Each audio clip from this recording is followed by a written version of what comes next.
ขอสวัสดีครับผมช่องบ่าวพลทองพระเด็ด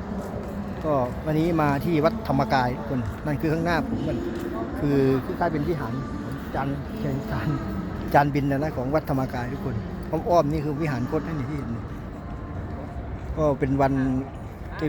อายุวัฒนะของ81ปีของหลวงพ่อธรรมชัยโยนะของเจ้าวาดของวัดธรรมกายดูมุมไกลคนทุกขั้นนี่เป็นมุมข้างบนนะข้างบนของวัดธรรมกายศาลาก็เรียกว่าอะไรศาลาวิหารพุทธนะ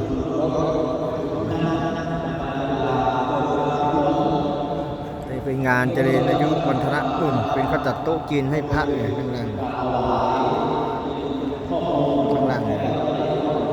ในโต๊ะจีนโต๊ะนั่งรับทาน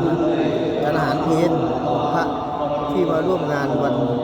อายุวัฒนะ81ปีของหลวงพ่อธรรมชัยโยวัดธรรมกายนะที่อยู่ปทุมธานีธรรมกาย